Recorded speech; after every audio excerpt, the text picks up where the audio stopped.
You can also download these episodes on all the major streaming platforms like Apple, Spotify, and Google. And then also check us out on IG at chubbydiaries__ and on our website at chubbydiaries.com. Here we go. Hey everyone, my name is Jeff Jenkins, and this is Chubby Diaries Presents 2021. We know that 2020 was a crazy year. So I had the idea of starting a series that brought on amazing guests, like our guest today, to just motivate, encourage, and get you going for 2021.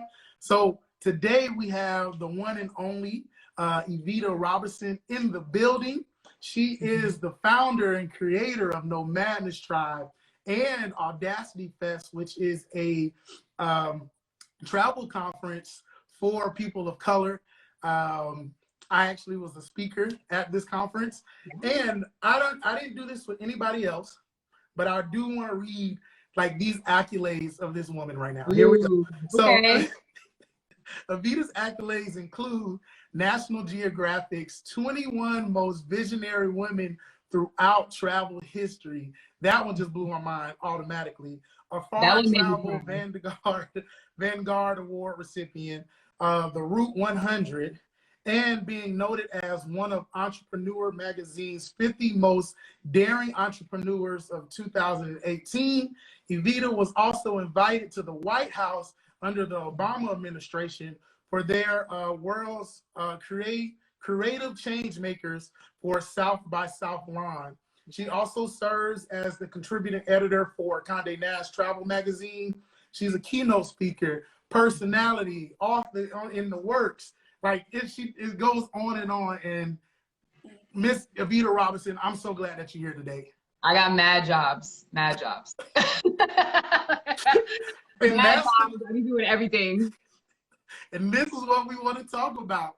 Literally, you have a lot of jobs. And when you hear that, most people are like, well, how?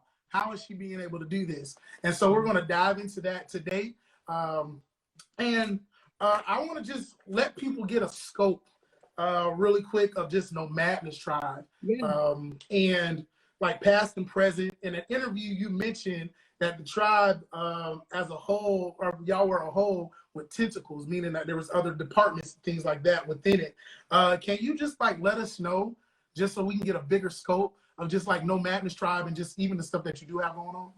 Yeah, so for those of you who don't know, I am the CEO and founder of No Madness Travel Tribe, which is an online and offline community of over 25,000 travelers of color. We are 9 years old. We're actually going to be turning 10 in 2021, so I'm going to need 2021 to act right. Come on. And really the genesis behind what a lot of you guys see and kind of have coined on social media as like the Black travel movement. We started before there was Instagram, believe it or not. And so it's like these platforms that you see so much of these amazing, diverse faces. This stuff wasn't the story when I started. It was a lot of unanswered emails and phone calls, and this is a fad, and we don't understand the influence that you all have or your expenditures and all of this stuff in the travel industry. So it was a lot of no, a lot of not now, a lot of who the hell are y'all and what are you doing here? Right.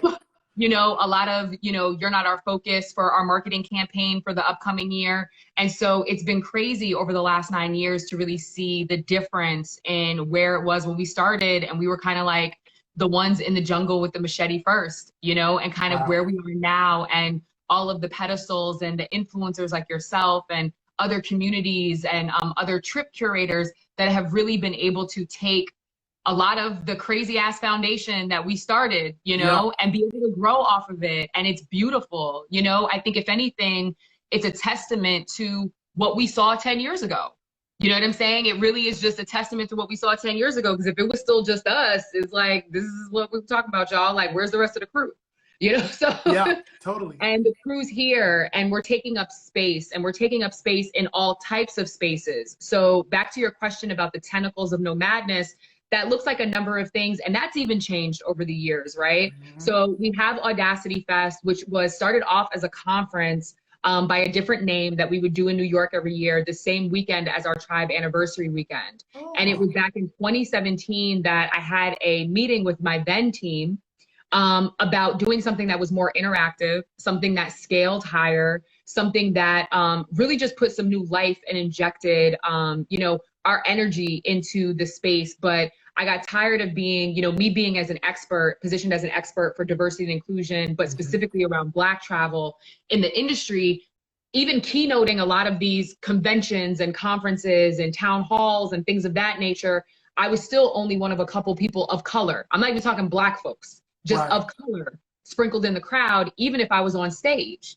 And so for me, really what it was is I got tired of going to these conferences. I got tired also to going to things like New York Times Travel Expo and all these things, and seeing how me knowing, because I run a community of tens of thousands of us, knowing our power, knowing our influence and how our culture affects everything, but then also not seeing us represented or even like paid attention to in the marketing on a large scale. And I was like, this is some bullshit.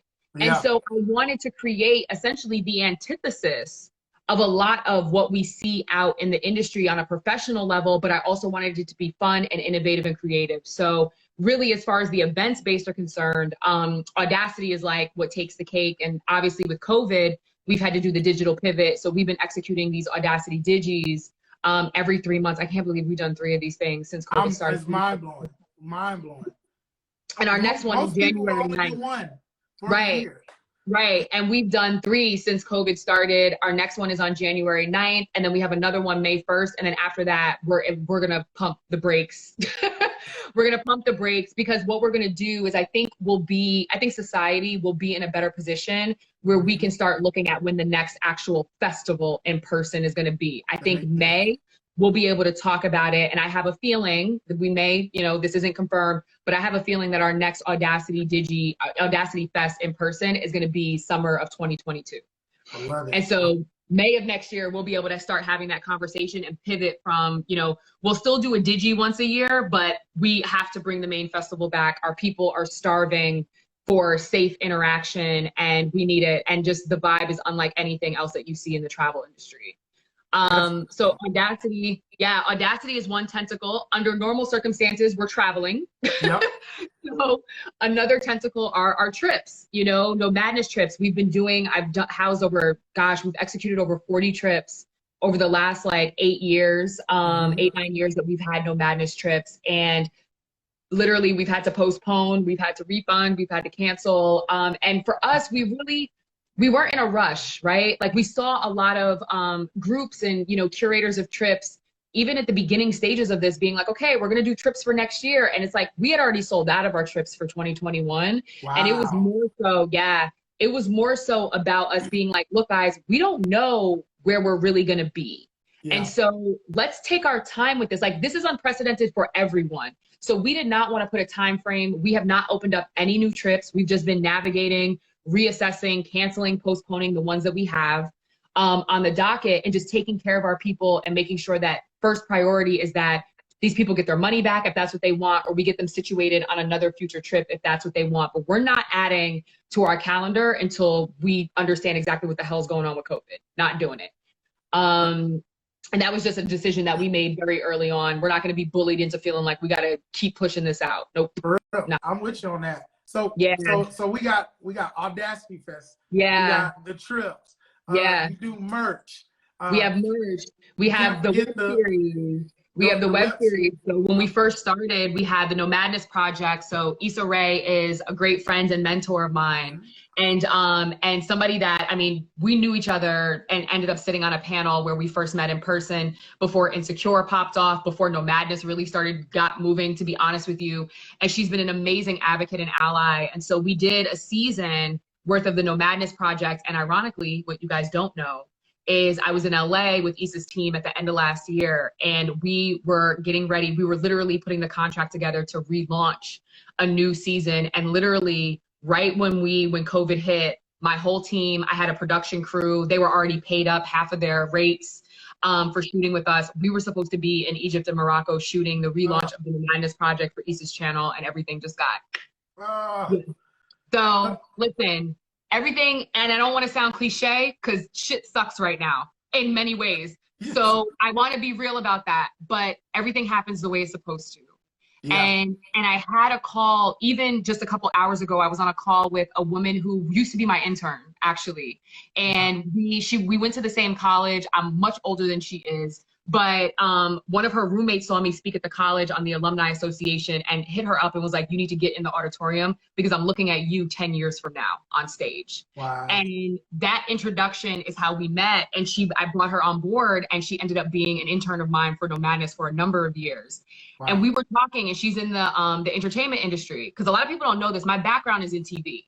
Yep. That's what I was doing before I started No Madness and became an entrepreneur. I was in TV. So this whole media component, TV component, that's intrinsic in my blood. It is going to happen. It will come to fruition as it is intended and as it's supposed to. And I was on the phone with her about some show ideas earlier today. So look, it is what it is.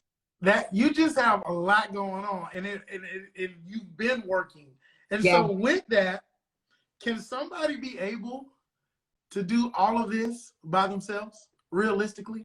No, by yourself, hell no. Ain't no way. Ain't no way. It's all about, you have to have a team.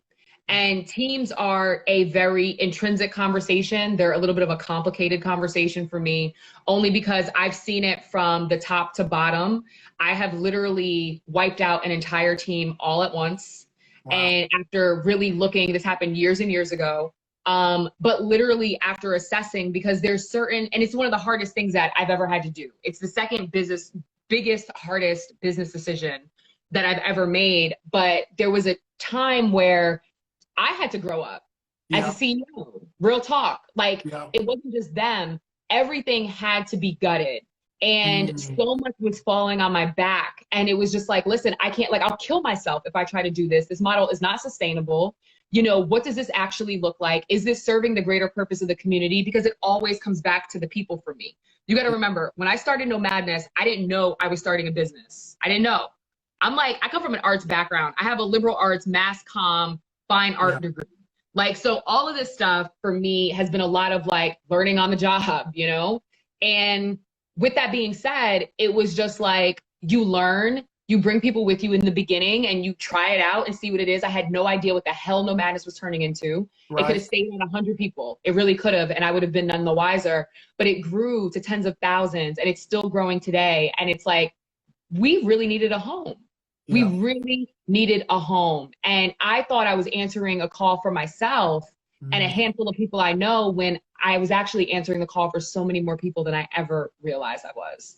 Wow. And so, yeah, it was just, it really was affirming, but it was the community that, that really solidified it as a movement. Like, there's some words that I feel like people throw around a little bit too easily and a little bit too fast. And one of those words is movement. Right? I don't think you should be self-proclaiming a movement. I think that a movement is something that your people and your community anoint you with. Yeah. And I didn't call No Madness a movement until my community started to like really call No Madness a movement. Yeah. And for me, I just think that that is something that, and that's just me. Other people may see it another way, and more power to you. But I think that there is something powerful, and there's a cross exchange with the people you serve. When you allow them to anoint you and guide you towards what it is that they need and that they want, right? Yeah. And so we use the community also as a, you know, a driver and a litmus test, but there's no way that you're running a community of 25,000 plus personalities, because at the end of the day, that's what a lot of it is people, but it's personalities. So you do with people shit. Those personalities on top of having a brain like mine and being such a visionary and forward thinker and an alchemist and seeing things that aren't there yet, but feeling and knowing that there's a place for them and knowing that they're important and that they can change the landscape. You have to have the team to balance that out. You have to have the team to help execute. You have to have the team to, no idea, I'm the biggest dreamer on the team. So they know that they can come to the table and nothing that they say is going to be stupid, you know, like, and it'll have its space and time. And a lot of times it's not a no, it's a not right now, or how can we like tweak this a little bit to maybe it makes sense, you know? I think we have amazing ideas and there's still so many more. Our thing is, how do we schedule that? How do we give it enough runway to market it properly and get it in front of the people and honor it? It really is about honoring your ideas, giving it enough runway to really be the best that it can be before you launch it. And I'm an impatient A-type personality, New York, Aries, like patience. We're like, what's that? What's that? You know, as I was coming up with these questions, I didn't even know when your birthday was, but It's March 31st. I was like, I think she's an Aries. Like it literally, that's so crazy. And I was just thinking it, and you is. And I'm an Aries poster child. I am an Aries sun, Aries moon, Leo rising. I am triple fire. I literally don't like my friends who know what that means. They're just like, how the fuck do you function? And I'm like honestly, maybe that's the answer to your question, actually, Jeff. Like maybe, because this is the thing, right? And I actually do want to speak on this real quick. I feel like people are born with homework. Mm-hmm. And the universal homework that we all have is that we have to experience life and listen to our intuition and our inner guidance that speaks to us about the things we like doing, that we naturally gravitate towards. Mm-hmm. Our homework while we are on earth is to find out what our passion and our mission is supposed to be. Because when we don't take the time to do that, we're not just starving ourselves. Mm-hmm. We are starving every other person that could be influenced and be inspired and be mentored and guided by our mission. Yeah. Imagine if I never started No Madness. Yeah. Right? Mind blowing. And I think about things like that. Now, to couple that point, I also think that there are people who are put on the earth where their homework requires more because it's just more intensive, but they were built for that shit, right? Yeah. Like, I think about Beyonce, because you sitting here talking to me. Have you ever been to a Beyonce concert? No. It is 2 hours, possibly 2.5, of acrobatic level dancing while singing in real life. The theatrics, the artistry, all this stuff. You literally look at her and you're like, how is she not tired? Like, right. How the hell do y'all do this every day for months and months on end, right? Yes. And I remember one day when I really thought about it and kind of put the context of what I just said to you into play for myself, I was like, you know what? Because she was built for this. Yeah. This was her homework. She found her homework at a young age. And because that was her homework, she is built for this shit. I am not. And so when you ask me, I think that there's there's a personal answer, but there's a more universal answer to that for me. I just think some of us, we found our homework early. Yeah. We found our purpose early, and some of us will have many purposes. I think mine is going to show, I think travel is one thing, but I know that I'm more than travel. Correct. And so it's going to manifest in so many different ways in my life. But I think part of it is also that this was my homework. This is what I was supposed to do. So there's certain things that are innate for me. Yeah. And certain things that may be a little bit easier for my personality type that would drive somebody else up a fucking wall. You know, right. Like it's just, there's certain things I can't explain. And it's the serendipitous nature of the fact that we all have homework and it's our job to find out what it is. But you will not do it all without a team. Ain't no way. I love it. And so what are some of the like mistakes you've made along the way in just like creating teams, or even your thought process of what a team should be and things like that? I know you mentioned earlier how you realized that you had to grow up. Oh yeah, I had to grow up for sure. This is going to sound harsh, but it's not meant to be harsh. I actually say this with love and have nothing but respect and admiration for anybody that's ever worked with me at any time. The biggest mistake that I made is I didn't fire them earlier. And that sounds rough, and it's not coming from a rough point of view, because there is a release that happened on both ends, right? Mm-hmm. When you are invested so much time-wise and emotionally, right, into something. And again, we're dealing with people. I don't just run a business and a service, and I break the number one cardinal rule in business that they tell you not to. Business is not personal. My business is personal as fuck. So it's like, you know, like I actually care about these people, and, right. You know, and show up for them, and they show up for me in these spaces. And so it's like, it's a completely different type of business and business model, right? Like these people are entrenched in my life. I know their stories. I'm interested in this, right? And so for me, I think I was so scared. Actually, I don't think, I know. I was very scared of letting everybody go when I really should have, and starting to see some of the flags because of the emotional attachment that I had to them as people. Wow. And I knew that it would hurt. I knew it would hurt them. I knew that it would hurt me. And I had to go over that with such a fine-tooth comb and Mm. talk to mentors and read books and be as humanly as fair as I possibly could in that moment. But I knew years before it happened that it should have happened. And so I think it's Gary Vee. Is he the one that says it? Or I think it was Gary Vee, where it's like hire slow, fire fast. I was just going to bring that up. I was Yeah. like, I remember you mentioned it before. Yeah, that's real. That is real. And I think that that's really what it is. Don't be scared to put people on a trial basis. Don't be scared to put people on an hourly basis and have those meetings and those conversations after 3-4 months in to see if it's working, you know, because I've gotten a lot better at firing people since then, you know, because, and it's not that they're bad people, they're amazing people. I still keep in contact with a number of them, but they just weren't a fit, you know, for our culture, for the way that we operate. I like a lean team. And I like a team that's lean also because I like agility, right? Gotcha. And this is something I have to temper. Sometimes I can come at my team super fast. Right. And I'm just like, and it's like, okay, how can we get that out? And it's just like, oh shit, like it's like her brain just like threw up on us. Like, you know what I'm saying? Yeah. And that's where it takes the team, but also a great operations person to kind of pull you back and be like, all right, here's the idea and your vision, right? Now let's bring this, let's mold it, let's put a schedule to it, let's get some action items down for it, and let's really get into the nitty-gritty of the details. And so you need the visionary, but you also need the grounding source. You know, you need the dreamer on the team, you know, but you also need somebody to take care of logistics, because y'all can sit here and talk about it all day, but ain't nothing gonna get done, you know, if you don't have somebody to execute it. You need the organizer on the team that it's like, okay, now we have all this, now what does it look like? Yeah. And I think I'm a lot of those things, visionary most,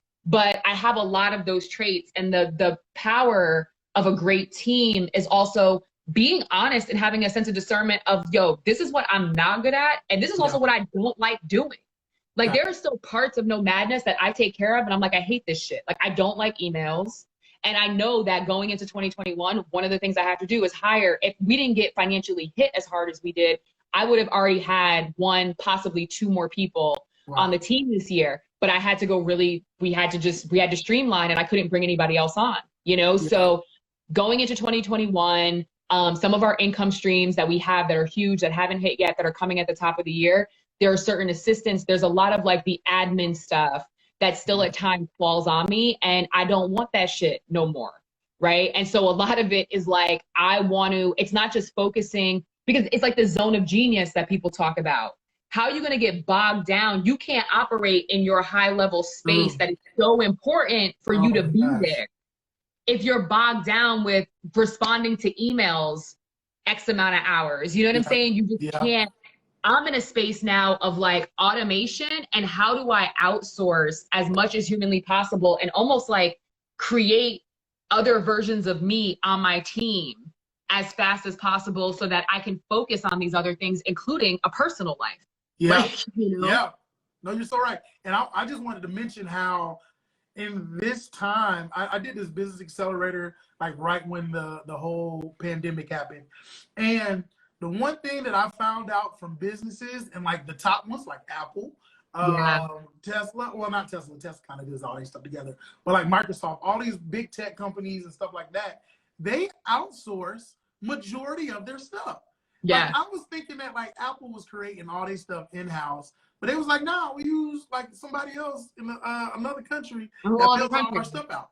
And I was like, get the heck out of here. You like learn. And I'm like, wow. So even that whole thing of like outsourcing, like if you are to learn from people and you want to continue to grow, that's one thing, is like, don't put it all on your shoulders, and you're saving time and money in a lot of ways. Yeah. Energy, all of that stuff. And energy and time, especially as you get older, you just realize how valuable that is. Like I'm 36. I started No Madness when I was 27, you know? So it's like almost a decade, and thinking about where people are or where they were when they were 27 years old and what your thought process was like. And to wake up one day and realize that you started a movement is like, wait, what? Yeah. You know? And a lot of times, to be honest with you, I don't even, and people would always say this, I don't even allow myself to think so much about what I've created because it's intimidating. Yeah. I'm a doer, right? Yeah. I don't even like talking about stuff for a long time. Like I get impatient with people who want to like talk around the situation and Yeah. talk. I'm just like, yo, if you don't give me a damn action item, like, you know what I'm saying? I'm very, very action oriented. Yeah. And so I'm down for the strategic thinking and all of that stuff. But like at a certain point in time, it's just like, bro, we gotta move, y'all. We gotta move. So would you even say like some like practical action items is to move?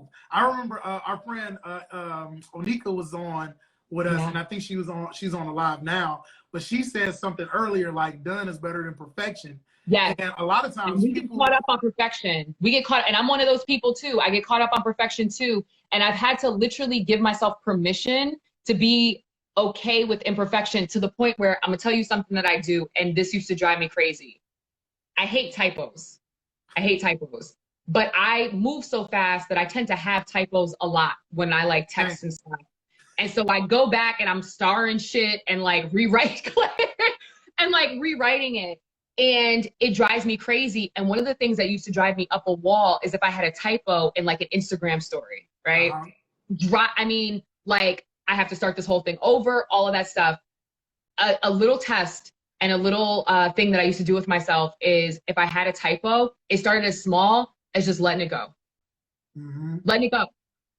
Because that, which may be like nothing to regular people, was something that was so big in my brain. Like I had turned it into this thing because everything became about perfection and just like image and all these, and it's just like, let it go. Let it go. It's a typo. And these people understand what the hell. And then you're always gonna have the peanut gallery. Oh, you misspelled it. I'm like, fuck you. You know what I'm saying? I know. The hell, leave me alone. You know, the peanut gallery is always gonna chime in, right? But it's something as simple as letting a typo go. That's how deep that perfection thing runs. So I feel Onika on that. No, definitely. And so we're getting ready to wrap up here. And so I've asked every guest 2 questions, our last 2 questions. So, Ms. Robinson, what are you inspired to do, be, have for 2021? Do, be, or have. Ooh. No, do, be, have. Like it can be in the whole. Like some people answered all 3, or they just gave it to you in a whole of like, this is me, do, be, and having.